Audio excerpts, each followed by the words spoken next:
Radio Publique Africaine.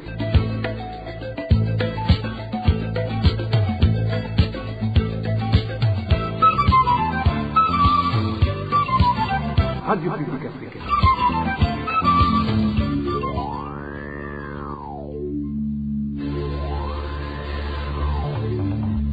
C'est le moment de suivre le journal parlé en français. À la présentation, Nadège Ilakose. Bonsoir et bienvenue au journal de la Radio Publique Africaine de ce lundi 6 juillet 2026, dont voici les grandes articulations.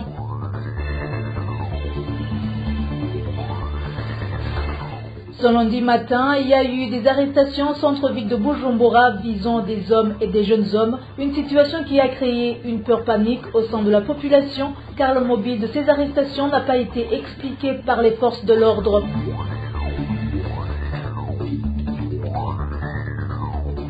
Suite au manque d'enseignants, les attentes sont faibles dans la province de Butanyerera quant aux résultats des élèves finalistes de l'enseignement secondaire qui s'apprêtent à passer l'examen d'État donnant accès à l'université.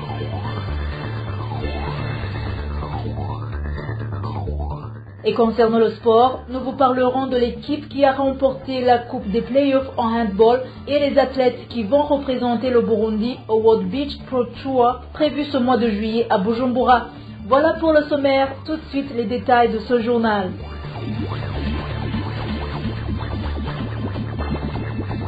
Encore une fois, bienvenue, page économie pour débuter ce journal. Le système des sociétés de jeux d'argent est bâti sur la fraude et les malversations économiques au Burundi. Le secrétaire général du parti CNDD-FDD, Révérien Ndikuriyo, refuse tout contrôle pour sa société Lydia Ludic. Un membre de consortium de contrôle Ensoft a été radié par la Chambre de commerce de France avant d'atterrir tranquillement au Burundi. Actuellement, un bras de fer oppose la loterie nationale et la société OneXBet autour d'une tricherie portant sur plus de 4 milliards de francs burundais. Et cela, loin du contrôle des services financiers de l'État. Dossier signé nos collègues Bob Rugurika et Walter Kwizera. Après avoir verrouillé le secteur de jeux d'argent, le secrétaire général du CNDD-FDD, Révérien Ndikuriyo, a mis en place un système qui lui permet de s'accaparer chaque mois des milliards de francs burundais générés par cette industrie. Selon nos investigations, cette mainmise s'opère à travers un contrôle technique et financier étroitement tenu par ses proches. D'abord, M. Ndikuriyo a placé à la tête de la loterie nationale, l'ONA, M. Fabrice Niragira, son porte-parole au sein de la fondation PAX. Il a ensuite installé un autre de ses hommes de confiance, M. Chris Nzobalinda, comme acteur clé du dispositif. Ce dernier a conçu un consortium associant la société Ensoft d'origine française et BN Partners dont il est lui-même le directeur général. Or, des informations vérifiées à Paris révèlent que l'actuel Ensoft n'existe plus en France. Radiée depuis 2019 par la Chambre de commerce française, la société a été reléguée à Hong Kong avant de s'installer au Burundi après 2023. Malgré son passé trouble, ce consortium, en collaboration avec M. Fabrice Niragira, gère aujourd'hui un système de contrôle qui facture mensuellement plus de 5 milliards de francs burundais aux sociétés de jeux d'argent opérant dans le pays, à l'exception de la société Lydia Ludic, détenue par Révérien Ndikuriyo lui-même, échappe à ces prélèvements massifs. Parallèlement à cette institutionnalisation de la fraude, certaines sociétés, mécontentes de ce qu'elles considèrent comme un double traitement illégal, tentent de contourner le système. C'est le cas de OneXBet. D'après des sources au ministère du Commerce, cette société aurait introduit l'application MobCash qui masquerait les dépôts et retraits réels de ses clients. Cette initiative a provoqué une vive réaction à la loterie nationale et au sein du consortium contrôlé par les proches de M. Ndikuriyo. Dans une lettre datée du 17 juin 2026, la LONA accuse OneXBet de concurrence déloyale et d'autres manquements et réclame le paiement immédiat de 4 milliards 141 millions de francs burundais. Un paiement qui refuse la société OneXBet car ce paiement exposerait OneXBet à une amende pour fraude pouvant atteindre 100% du montant, soit plus de 400 milliards de francs burundais. Malheureusement, déplore notre source au ministère du Commerce, toute cette bataille se déroule loin du véritable régulateur fiscal qu'est le ministère des Finances. Faiblesse institutionnelle ou complicité active? La question reste posée dans une affaire qui ressemble à une vaste prédation financière orchestrée depuis les plus hautes sphères de l'État. Merci Bob, Lugulika et Walter Kwizera. Passons à la page sécurité. Une chasse à l'homme a été lancée ce lundi matin dans le centre-ville de Bujumbura, visant des hommes et des jeunes hommes. Ces personnes sont arrêtées par des Imbonerakure, accompagnées des policiers et sont conduites dans un lieu appelé Besser. Outre la vérification de leurs papiers d'identité, certaines des personnes arrêtées ont été relâchées, affirmant n'avoir jamais été informées des raisons de leur arrestation. Le point avec Rémi Nderagakura. Certains endroits où ces personnes ont été arrêtées dans la ville de Bujumbura sont connus sous le nom de kiosques près des bureaux de l'Interbank, dans l'immeuble appelé Ndamama House, ainsi que dans d'autres lieux très fréquents. Selon les témoignages de certains arrêtés recueillis par la radio RPA, l'opération a été menée par des membres de la jeunesse Imbonerakure accompagnés de la police. Les mêmes informations confirment qu'au moment de leur arrestation, aucune raison ne leur a été donnée, si ce n'est qu'ils étaient embarqués dans des véhicules et conduits vers un endroit appelé PCR. L'un des arrêtés indique qu'une fois arrivé au PCR, il était trié en fonction des pièces d'identité qu'il possédait. Je ne sais pas exactement ce qu'ils cherchaient. Ils m'ont plusieurs fois demandé si j'avais ma carte nationale d'identité. Je leur ai répondu que oui et je leur ai montré ma carte d'identité ainsi que mon badge. Je ne sais donc pas ce qui s'est passé ensuite. Ils ont continué à faire venir beaucoup de personnes. Dans cette chasse, ce sont surtout des hommes et des jeunes garçons qui étaient arrêtés. Nos sources dans la ville de Bujumbura ajoutent que pour être libérés, il fallait verser une somme de 10 000 francs. Ils arrêtaient uniquement les garçons et les hommes. Ils ne s'en prenaient ni aux filles ni aux femmes. Ils demandaient à chacun de présenter sa carte nationale d'identité. Ceux qui en avaient une étaient mis d'un côté, tandis que ceux qui n'en avaient pas étaient séparés. J'ai essayé de me renseigner un peu. J'ai appris que les personnes dépourvues de carte d'identité devaient verser 10 000 francs. Il fallait trouver la personne qui réclamait cette somme, la lui remettre, puis on était autorisé à partir. En revanche, les personnes qui possédaient une carte d'identité indiquant la commune de Mukaza étaient elles aussi autorisées à repartir librement. Jusqu'à présent, les habitants de la ville de Bujumbura ne savent pas clairement ce qui motive cette opération, ni qu'il était objectif de la police et des Imbonerakure. Nous vous informons cependant que cette action a provoqué un climat de peur dans la ville où de nombreux hommes et de jeunes garçons n'osent plus se montrer en public, craignant d'être arrêtés sans savoir pourquoi. Merci Rémi Nderagakura. Toujours en parlant sécurité, la rédaction de la RPA a pu identifier 2 personnes tuées dans 2 provinces du pays au cours de la semaine qui vient de s'achever. La première victime s'appelait Venant Mounyene. Il a été mortellement battu mardi dernier par des habitants qui l'accusaient d'avoir volé une chèvre sur la colline Nyamagandika dans la commune et province de Gitega. Venant Mounyene est décédé après son transfert au commissariat de police de Gitega. 2 des personnes qui l'ont agressé ont été arrêtées par la police. La deuxième victime a été tuée dans la province de Bujumbura. Il s'agit de Sylvane Ndayalinze, âgé de plus de 70 ans. Son corps a été découvert lundi dernier dans une rivière sur la colline Mnganda, en commune Bubanza. Son petit-fils, soupçonné d'être l'auteur du meurtre, a été arrêté par la police. Un conflit foncier serait à l'origine de ce crime.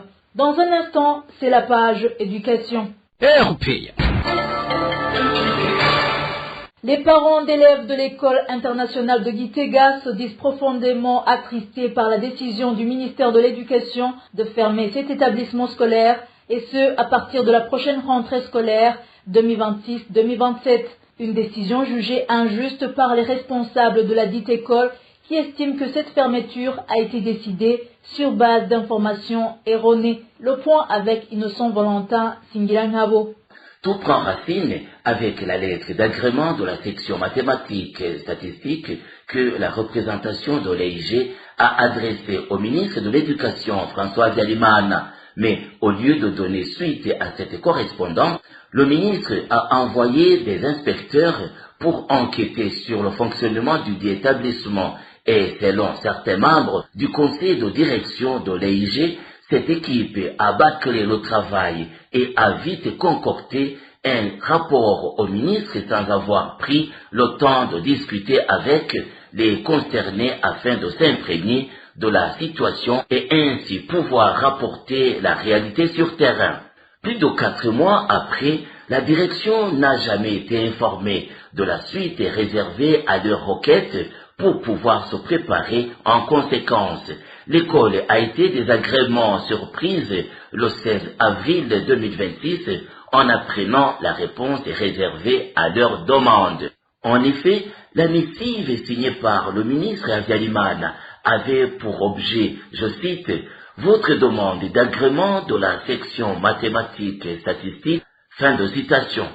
Sans prendre de gants, le ministre leur a clairement signifié que leur demande d'agrément ne peut pas être favorablement reçue et que plutôt la décision prise était de fermer définitivement cet établissement scolaire. Parmi les raisons avancées figure l'illégalité dans laquelle il fonctionne ainsi que le fait que cette école a été bâtie dans un terrain domanial. Les accusations réfutées par le conseil de direction ainsi que les parents.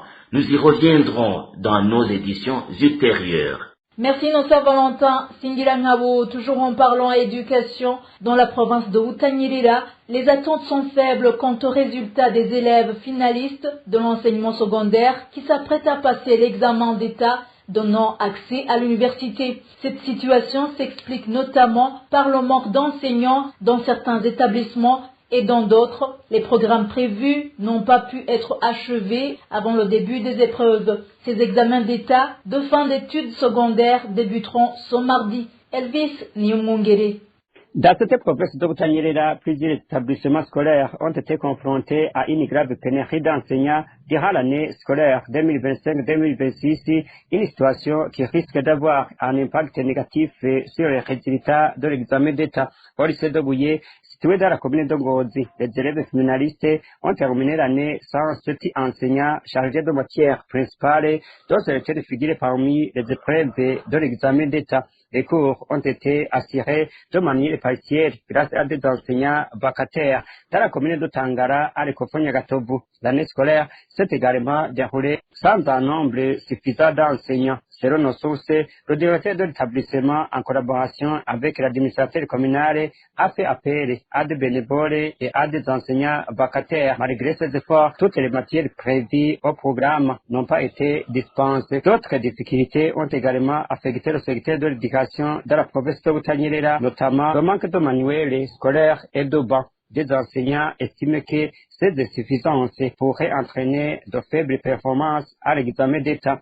Ces épreuves de l'examen d'État donnant accès à l'université débutent ce mardi. Environ 2500 candidats de la commune de Ngozi sont déjà arrivés dans le centre d'examen de Don Bosco et du lycée Busiga, selon des sources proches des autorités éducatives de la commune. Les candidats se sont rendus dans ces centres munis des effets personnels dont ils auront besoin durant toute la période de cet examen. Merci Elvis Nyomungere. À présent, page réfugiés. Le Burundi a accueilli plus de 100 000 réfugiés congolais fuyant les combats en République démocratique du Congo et leurs conditions de vie sont extrêmement déplorables. Et le centre de transit Nyabitare seul a enregistré plus de 27 000 rapatriés et avec la décision de fermer le camp de Nduta en forçant les réfugiés burundais de rentrer, mais aussi la Suisse a déporté 11 personnes. C'est ce qu'indique le rapport publié le 1er juillet 2026 par la Ligue burundaise des droits de l'homme au Burundi, ITK.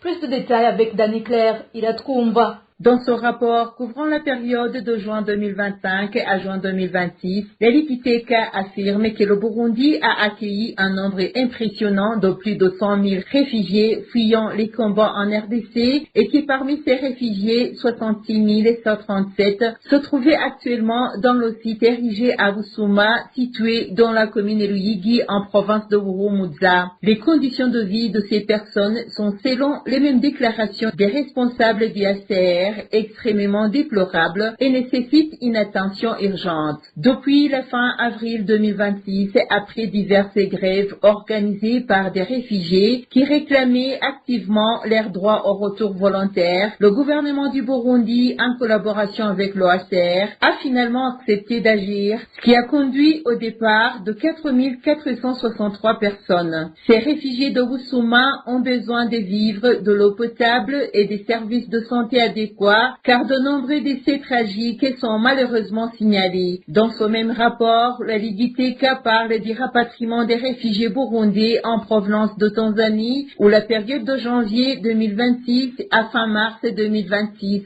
le centre de transit Nyabitale seul avait déjà enregistré 27 275 rapatriés, et avec la décision de fermer le camp d'Onduta en forçant les réfugiés de rentrer. Et pour le moment, le même forcing s'annonce dans le site Nyarugusu et les réfugiés burundais sont les cibles en plus des traitements inhumés dont ils sont victimes en Tanzanie. Le rapport mentionne également des demandeurs d'asile en Europe expulsés et en Asie, et depuis un bout de temps, des menaces d'expulsion des demandeurs d'asile en Europe ont plané, et le 21 avril 2026, la suite a déporté 11 personnes et que d'autres cas d'expulsion seraient en cours en Suisse et dans d'autres pays européens comme la Belgique. Les demandeurs d'asile ne cessent pas de solliciter les organisations des droits de l'homme de crier pour eux. Merci Dani Claire. Ilat Koumba, toujours à ce propos, le manque d'assistance aux familles rapatriées entraîne de nombreuses conséquences, notamment des maladies et des traumatismes psychologiques.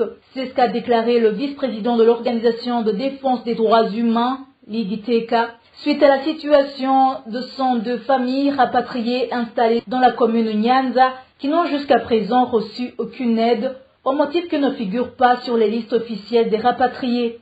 Emmanuel Nividzi appelle les responsables chargés de l'assistance aux rapatriés à intervenir dans les plus brefs délais afin de leur fournir l'aide humanitaire nécessaire. Suivez Emmanuel Nividzi, vice-président de la Ligue ITK.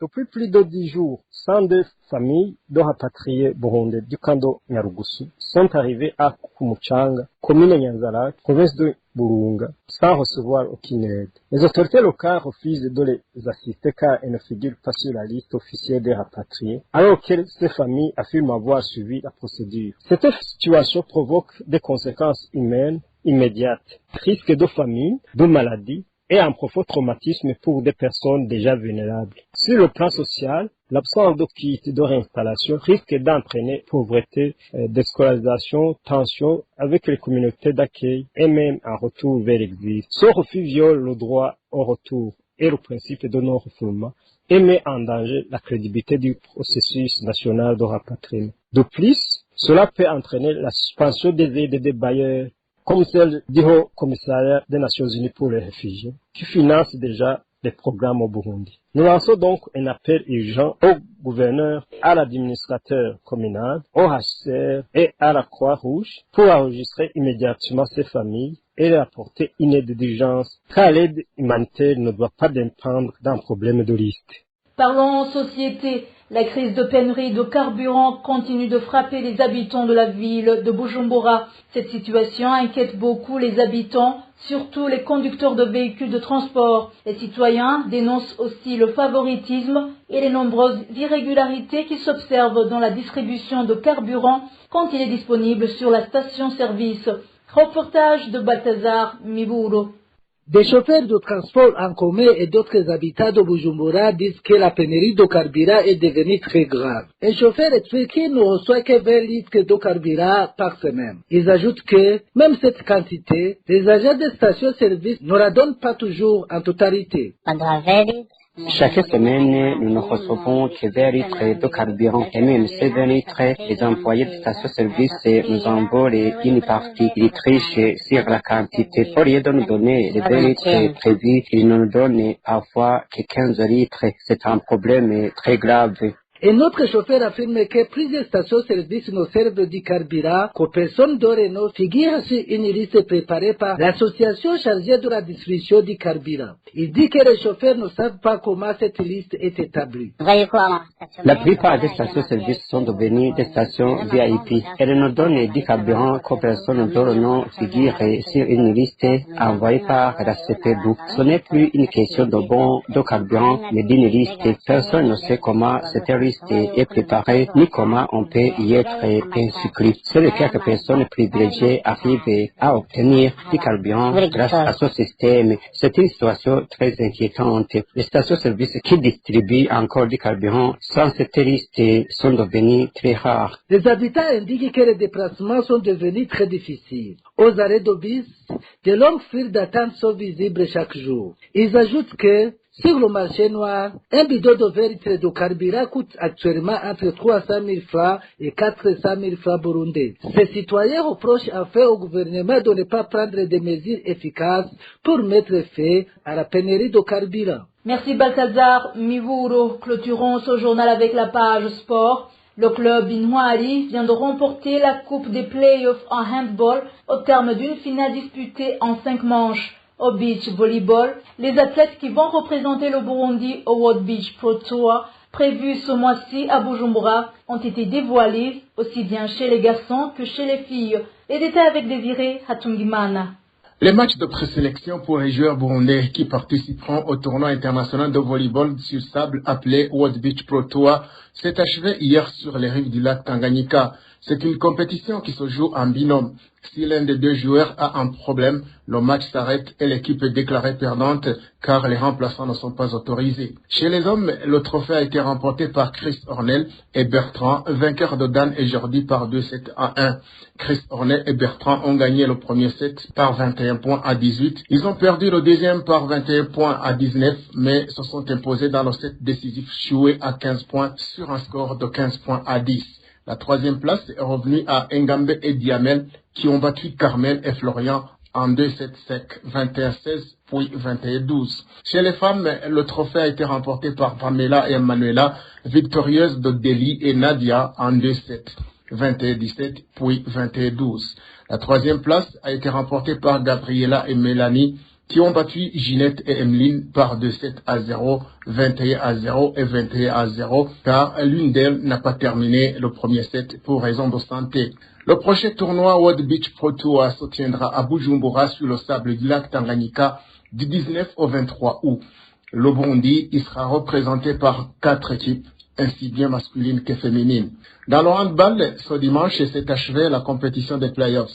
Les équipes de SOS et Inouari étaient à égalité avec 2 victoires chacune et le 5e match décisif s'est joué sur le terrain du Sesinga devant un public nombreux, preuve que le handball commence à séduire de plus en plus. La rencontre, riche en technique et en suspense, a finalement été remportée par Inouari sur le score de 27 buts à 24 face à SOS. L'équipe d'Inouari soulève donc le trophée de cette saison. Merci Désiré Hatungimana. Et voilà, chers auditeurs, c'est la fin du journal de ce lundi 6 juillet 2026. Merci de nous avoir suivis. Merci également à tous mes collègues pour le travail accompli. À la présentation de ce journal, vous étiez avec Nadège Irakoze. Bon début de la semaine à tous.